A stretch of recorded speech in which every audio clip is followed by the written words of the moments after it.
Selamat pagi, salam sejahtera dalam kasih Tuhan Yesus Kristus. Tuhan Yesus memberkati Bapak Ibu Saudara di pagi hari ini. Dan pagi ini saya mau berbagi tentang kesaksian pengalaman saya di dalam melayani Tuhan. Sekarang ini banyak ya di YouTube itu, di TikTok, di siaran video online, ada hamba Tuhan yang mengatakan bahwa sebagai seorang hamba Tuhan atau gembala atau pendeta itu tidak boleh menggantungkan diri kepada jemaatnya untuk memenuhi kebutuhan hidup dan untuk kebutuhan pelayanannya. Ya, tapi di sisi lain juga ada hamba Tuhan yang mengatakan bahwa seorang hamba Tuhan itu tidak boleh bekerja. Jadi mana yang benar? Ya, menurut saya ya kedua-duanya ya benar menurut pendapat masing-masing. Jadi kalau kita berbicara tentang kebenaran firman Tuhan, maka saudara, buat saya, marilah kita itu boleh memiliki pendapat, tetapi tidak perlu memaksakan pendapat kita kepada orang lain, karena Tuhan itu berurusan masing-masing dengan cara Tuhan sendiri untuk kita masing-masing, saudara. Setiap orang mengalami pertumbuhan iman yang berbeda antara satu dengan yang lain, memahami maksud Tuhan dengan cara yang berbeda. Tetapi kita bisa memberikan kesaksian kita berdasarkan pengalaman kita, dan biarlah setiap orang boleh mengambil keputusan berdasarkan keyakinannya, apa yang menurutnya adalah hal yang Tuhan inginkan di dalam kehidupannya. Jadi saya ingin bersaksi, saudara ya. Jadi di dalam hal ini saya suatu kali pernah bekerja, saudara ya, bekerja karena juga waktu itu menurut saya nggak bisa mengandalkan jemaat ya yang saya pimpin saat itu, saudara. Jadi waktu itu kebutuhan saya lebih besar daripada pendapatan yang saya terima dari jemaat Tuhan yang Tuhan percayakan di dalam pelayanan saya, penggembalaan saya. Nah, Bapak Ibu Saudara, sampai dari awal saya melayani di manapun sampai sekarang ya, memang saya itu tidak pernah mengambil PK khotbah, saudara ya, di tempat di mana saya melayani. Saya hanya mengambil, kalau dikatakan mengambil ya, mendapatkan berkat itu dari persepuluhan yang diberikan oleh jemaat. Dan itu pun dapat dikatakan bahwa ya tidak semua orang mau mengembalikan atau meyakini bahwa persepuluhan itu adalah hal yang diperintahkan oleh Tuhan. Banyak orang mengatakan bahwa persepuluhan itu adalah bagian daripada hukum Taurat, dan kita hidup dalam perjanjian baru yang tidak lagi menekankan hukum Taurat. Oke lah, saya tidak membahas soal itu. Ada banyak hamba Tuhan lain yang sudah membahas masalah persepuluhan ini. Ya silahkan saudara bisa melihat apa yang mereka ajarkan di dalam YouTube atau dimanapun ya. Tetapi yang saya ingin saksikan adalah bahwa saat ketika saya bekerja saat itu dengan pendapatan yang ya menurut saya ya cukup besar, saudara ya, lebih dari cukup untuk memenuhi kebutuhan hidup saya saat itu. Tetapi saudara, saya itu selain menggembalakan, saya juga saat itu, saudara, membantu di dalam pelayanan di lembaga penginjilan ya, lembaga misi ya. Jadi saya sering pergi pelayanan ke daerah-daerah, ke desa-desa, ke pulau-pulau, mengajar seminar, karya, dan juga mengajar sekolah teologi. Jadi kebutuhan saya sangat besar untuk pelayanan, dan saya tidak punya donatur tetap ya untuk mendukung pelayanan saya, saudara. Jadi saat itu saya bekerja. Nah, saat saya bekerja membantu seorang teman di sebuah perusahaan, Tuhan menegur saya, saudara. Dalam arti Tuhan tidak menghendaki saya untuk meneruskan pekerjaan itu. Jadi saya berhenti dari itu. Tapi saat itu saya tidak begitu, katakan saya berhenti dari perusahaan, artinya saya tidak terikat pada jam-jam kerja yang ditentukan oleh perusahaan. Saya kemudian bekerja di usaha di perdagangan pulsa, saudara ya, perdagangan pulsa, dan omset saya itu cukup tinggi saat itu, sehingga omset harian saya, saudara, cukup tinggi, sehingga saya menjadi nasabah prioritas di sebuah bank plat merah, saudara. Nah, tetapi pada suatu hari, saudara, suatu kali saya kena penyakit ya, saudara, namanya Stephen Johnson syndrome. Penyakit itu menyebabkan kita kehilangan imunitas tubuh, saudara. Jadi penyakit itu saya alami waktu saya dalam satu perjalanan ke Surabaya, saudara. Jadi dari waktu saya berangkat dari Pontang bersama dengan istri ke Surabaya, di perjalanan itu saya menderita demam, saudara, demam tinggi ya. Dan waktu mampir di Balikpapan, seorang rekan di sana memberikan saya obat namanya Sanmol, ya, obat penurun panas ya. Saya ini terus terang juga jarang minum obat, saudara. Saya lebih suka dengan obat herbal ya. Jadi saya jarang sekali minum obat kimia. Nah, jadi teman saya ini memberikan Sanmol karena saya waktu itu memang dalam kondisi demam, jadi saya meminumnya, saudara ya. Dan memang langsung berkeringat deras dan demamnya pun turun, saudara. Nah, tapi saya membawa satu kaplet ya yang isi 4 tablet itu ya. Jadi saya sudah meminum 3. Nah, ketika sampai di Surabaya dan kemudian kami ke Malang, saya ikut sebuah seminar di Malang di sana. Saya merasa wajah saya terasa agak perih, saudara ya. Dan kemudian istri saya melihat ada ruam di wajah saya. Ya. Jadi dia bilang, ini wajahmu kok kayak Pulau Kalimantan begitu ya. Nah, waktu saya ikut seminar itu, saya mendatangi ini, saudara ya, teman dokter yang bertugas untuk melayani peserta, saudara ya. Jadi teman ini ya, mereka dokter bedah, sudah satu dokter bedah, satu yang lain dokter kecantikan, saudara ya. Jadi mereka melihat wajah saya lalu mereka berpikir bahwa saya menderita cacat. Jadi mereka menganjurkan saya untuk pergi ke klinik, saudara ya, ke rumah ke dokter. Saya segera diantar oleh seorang adik rohani, saudara ya, di Surabaya, mendatangi sebuah klinik ya. Kemudian ketika dokter memeriksa, dia menyimpulkan bahwa saya menderita penyakit Stephen Johnson syndrome, saudara. Dan dokter itu memerintahkan saya untuk segera ditangani di rumah sakit ya. Jadi dia mau memberikan surat rujukan untuk saya segera masuk di rumah sakit, saudara, untuk menjalani perawatan. Nah, ya waktu itu saya kan memang ya minta maaf ya, saya waktu itu agak anti rumah sakit begitu, saudara. Jadi saya nggak mau, saudara ya. Saya nggak mau, saya bilang sama dokter saya minta obat jalan saja. Tapi dokter katakan, ini penyakit berbahaya Pak, kalau Bapak tidak mau tidak mau dirawat hari ini juga, maka saya bisa pastikan dalam 3 hari Bapak akan mati. Karena menurutnya penyakit itu sudah menyerang tenggorokan saya, dan itu pasti sudah menyerang ke paru-paru, ke bagian dalam ya dari tubuh saya. Tapi saya tetap tidak mau. Saya membawa obat yang dia berikan, ini antibiotik dan lain-lain, ke penginapan tempat saya menginap. Jadi saya ke Surabaya, istri saya di Malang untuk mengikuti acara seminar itu. Nah, kemudian saudara, istri saya menelpon ya, teman saya juga menelpon, teman yang dokter kecantikan itu telepon menanyakan apa yang saya derita. Saya katakan saya kena Stephen Johnson syndrome. Teman saya itu terkejut, saudara, dan dia katakan kamu harus langsung masuk rumah sakit. Tapi saya ya nggak mau, saudara ya.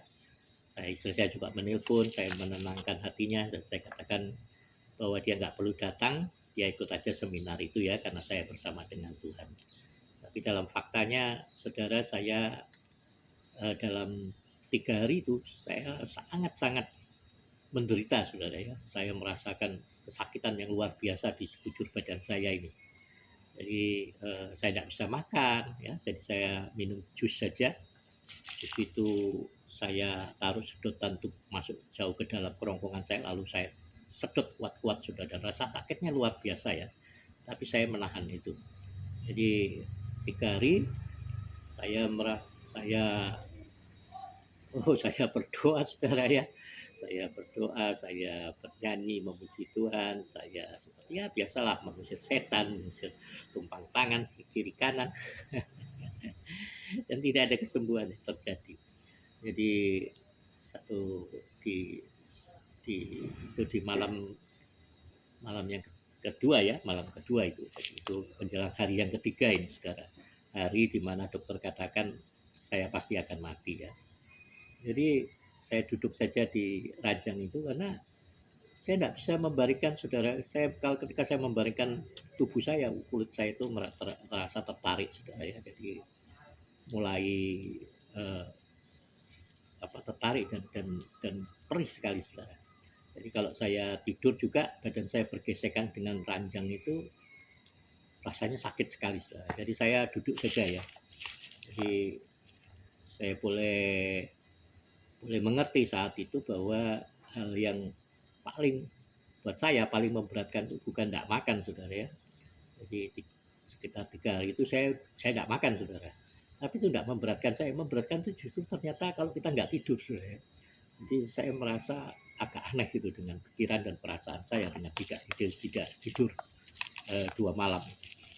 Dan disitulah saudara saya tiba-tiba saya mendengar suara saudara yang muncul dari mulut saya tanpa saya sadari. Saya katakan, Tuhan, saya sudah tidak mampu lagi, cabut saja nyawa saya. Tapi saya langsung terkejut dengan suara itu. Jadi saya langsung menutup mulut saya mengangkat tangan saya ke atas dan saya katakan, Tuhan, tolong jangan dengar doa saya tadi. Saya ralat, saya bilang. Kenapa saudara ya? Karena saya nginep di hotel ya. Jadi saya pikir kalau saya mati lalu jenazah saya ketahuan berapa hari kemudian mungkin saudara ya, lalu orang menulis macam-macam di apa ini, di surat kabar waktu itu atau di itu bahwa ada seorang pendeta yang mati oleh karena overdosis atau gimana, buat celaka ini.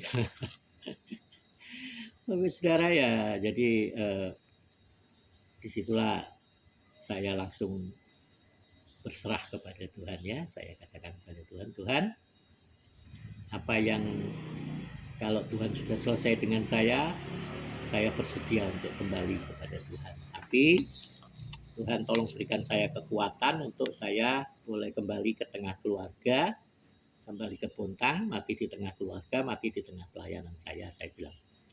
Nah, tapi sudah saya nggak berhenti sampai situ ya. Saya katakan lagi pada Tuhan, Tuhan apa yang kau mau saya, kalau Tuhan masih mau memakai saya, Tuhan, apa yang kau mau saya kerjakan dalam hidup saya? Tuhan tolong tunjukkan pada saya apa yang saya bisa perbaiki. Nah, dalam kemurahan Tuhan, Yesus menunjukkan kepada saya, saudara, Roh Kudus berbicara dalam hati saya dan menunjukkan kepada saya tentang kesalahan saya ya. Jadi kesalahan saya yang Tuhan tunjukkan satu ada 3 saudara. Yang pertama itu ya soal persepuluhan saudara. Nah, soal persepuluhan dalam semua gereja tentu punya aturan-aturan masing-masing mengenai ya keuangan begitu, salah satunya dengan persepuluhan. Jadi kalau di sinode kami saat itu persepuluhan harus diserahkan ke pusat saudara ya. Nah, jadi waktu itu saya tidak menyerahkan sepenuhnya ke pusat saudara. Saya membagi persepuluhan saya itu untuk anak-anak yatim, untuk hamba-hamba Tuhan di desa-desa yang saya bantu sedikit gitu ya, untuk mengambil bagian dalam berkat mereka sedikit saudara ya. Jadi saya bagi-bagi begitu. Lalu Tuhan bicara kepada saya bahwa itu bukan hal yang benar, karena kalau saya mengikatkan diri kepada satu organisasi, maka saya harus belajar untuk mentaati otoritas apa yang ditetapkan oleh otoritas yang menaungi saya ya. Ya kalau kita nggak mau jalankan saudara, kita berpikir bahwa kita punya pendapat sendiri ya, memang sebaiknya nggak usah bergabung di organisasi itu ya, cari organisasi lain yang bisa bisa bisa yang sesuai dengan keinginan kita, saudara, atau nggak usah bernaung di bawah organisasi manapun ya, melayani secara pribadi saja. Nah, jadi hal itu saudara saya lakukan ya, pulang saya bereskan, saya memberikan sepenuhnya apa yang menjadi hak dari sinode saya saat itu. Nah, yang kedua itu mengenai ini, ya mengenai pekerjaan itu, ternyata saudara, Tuhan menegur saya dengan itu ya. Jadi Tuhan katakan kepada saya bahwa saya ini melayani Tuhan, saudara ya. Jadi apakah saya tidak bisa mempercayai Tuhan begitu yang bisa memenuhkan kebutuhan saya, saudara ya. Jadi ada 3 hal itu yang berikutnya adalah masalah pengampunan, saudara. Ada seorang berselisih dengan saya waktu itu, dia saya sudah datang untuk minta maaf, tapi dia belum bisa memaafkan saya sampai saya pergi. Jadi saya menelponnya untuk meminta maaf kepadanya, saudara. Dan setelah saya menyelesaikan ketiga hal ini, saya berkata kepada Tuhan, baik Tuhan, saya akan berhenti dari pekerjaan saya ya. Jadi saya saat itu juga saya menelpon pimpinan saya, dia juga seorang pendeta ya, saudara. Jadi saya menelponnya dan mengatakan bahwa saya berhenti dari pekerjaan itu, usaha itu, dan menyerahkan seluruh jaringan di bawah saya kepadanya ya. Nah, ya, setelah saya kembali ke Bontang, dia datang mengunjungi saya di Bontang, saudara ya. Dan dia katakan pada saya untuk ya dia akan perusahaan akan membuka cabang di Bontang, minta saya mengawasi saja ya, nanti katanya tiap bulan komisinya akan diserahkan langsung ke rekening saya tanpa saya harus bekerja ya. Itu tawaran yang menarik, tapi saya katakan tidak Pak, saya benar-benar berhenti karena Tuhan menghendaki saya untuk belajar mempercayai Tuhan sepenuhnya untuk pemenuhan pelayanan ini ya, kebutuhan pelayanan ini. Lalu dia katakan, wah kalau begitu kamu bilang kita pendeta tidak boleh kerja ya, tidak boleh usaha. Oh enggak, saya bilang, itu karena Tuhan bicara kepada saya, maksud Tuhan mungkin seperti itu. Tapi kalau maksud Tuhan untuk Bapak, ya mungkin berbeda. Nah, apa Bapak dengar enggak Tuhan bicara untuk Bapak berhenti dari usaha Bapak? Oh enggak, katanya. Ya sudah, teruskan saja. Karena saya pikir memang mungkin Tuhan mau Bapak memberkati banyak ya, memberkati pelayanan dengan usaha yang Bapak jalankan. Bapak bisa memberkati banyak hamba Tuhan, banyak pekerjaan Tuhan di desa-desa yang membutuhkan bantuan Bapak, saya bilang. Nah, jadi Bapak Ibu Saudara, jadi kalau bisa saya katakan bahwa bukan persoalan apakah hamba Tuhan itu bekerja atau enggak. Ya kalau latar belakang dari pengusaha, memang Tuhan panggil dari pengusaha untuk melayani, ya silakan saudara, tetap dengan usahanya. Jadi tidak perlu mengecam hamba Tuhan yang hanya mengandalkan hidup dari pelayanannya. Tapi kalau Tuhan pakai untuk berusaha, ya silakan. Kalau itu bisa memberkati banyak orang, saudara ya. Jadi menurut saya bukan dari mana gereja mendapatkan uang atau pendeta mendapatkan uangnya ya, dari mana, tetapi bagaimana dia menggunakan uangnya, menggunakan berkat yang Tuhan sudah percayakan di dalam hidupnya. Itu yang paling penting menurut saya. Jadi kalau caranya bagaimana, apakah mau bekerja, berusaha, atau dia hamba Tuhan itu betul-betul hidup dari persembahan kasih jemaat, dari persepuluhannya, silakan. Tapi yang paling penting bagaimana kita menggunakan berkat-berkat yang kita miliki, yang dipercayakan Tuhan kepada kita ya. Saat itu juga Tuhan juga saya sempat sedikit ragu saudara, tapi Tuhan memberikan peneguhan ya. Pada waktu saya pulang ke rumah itu, ada orang datang ke rumah memberikan persepuluhan, dan lucunya itu orang Muslim saudara ya. Dia orang Muslim, orang yang tidak saya kenal sebelumnya. Ada 2 yang Tuhan pakai, salah seorang itu haji saudara. Saya juga tidak begitu mengenalnya, dia dari Sumbawa, dia menelpon saya lalu meminta nomor rekening dan dia katakan dia mau memberikan persepuluhan. Saya terkejut saudara ya, tapi saya bertanya kepada orang yang memberikan ini, loh Bapak itu ke sini, yang satu ini ya, ke sini itu dari mana? Oh dari Pisangan, dia bilang. Naik apa? Jalan kaki. Loh, Bapak kalau jalan kaki kan pasti ketemu 2 gereja itu di pinggir jalan tuh. Dan kan tempat saya tinggal ini kan di dalam gang, Saudara ya. Bagaimana Bapak bisa langsung ke sini? Kenapa Bapak enggak datang ke 2 gereja itu yang di pinggir jalan itu? Dia cuma jawab 2 patah kata, Saudara. Ini jalan Tuhan, Pak. Jadi menurut saya itulah cara Tuhan memberikan saya satu tanda, satu petunjuk bahwa Tuhan tuh sanggup memberkati saya dengan berbagai macam cara, Saudara ya. Jadi saya juga belajar untuk, saya belum sempurna di dalam hal ini, tapi saya selalu belajar untuk memberi, menabur tanpa mempedulikan orang itu dari agama, kepercayaan apa. Saya memberikannya karena saya tahu bahwa apa yang saya kerjakan itu boleh menjadi berkat, Saudara. Sebenarnya bukan menjadi berkat untuk orang itu ya secara khusus, tapi menjadi berkat bagi saya secara pribadi. Karena apapun yang kita tabur, kita akan tuai. Dan firman Tuhan katakan, apa yang kita berikan, maka kita akan menerimanya kembali berapa kali ganda kan. Nah, tidak usah bicarakan ganda-gandanya ya, tapi bagaimana ketulusan hati kita di dalam kita memberi. Dan kita tidak akan pernah, saya percaya, kita tidak akan menjadi miskin dengan memberi, Saudara, dengan menabur. Jadi Tuhan mau kita memperhatikan para janda yang berkesusahan, tentunya bukan janda kaya, Saudara ya, para janda yang berkesusahan, hamba-hamba Tuhan yang berkekurangan di desa-desa ya, pekerjaan Tuhan yang membutuhkan dukungan, orang-orang miskin, dan juga anak-anak yatim piatu, panti asuhan, dan lain-lain, Saudara, di mana Saudara bisa membantu. Bukan seberapa besar, Saudara, tapi seberapa tulus kita memberi ya. Jadi bukan persoalan kecil besar yang Tuhan lihat, tapi ketulusan hati di dalam memberi. Ya. Tuhan, itulah kesaksian saya di pagi ini. Ya, kiranya bisa memberkati Bapak Ibu Saudara. Kalau Saudara suka, Saudara bisa share ke yang lain. Dan mungkin di lain waktu saya akan memberikan kesaksian saya yang lain. Selamat pagi.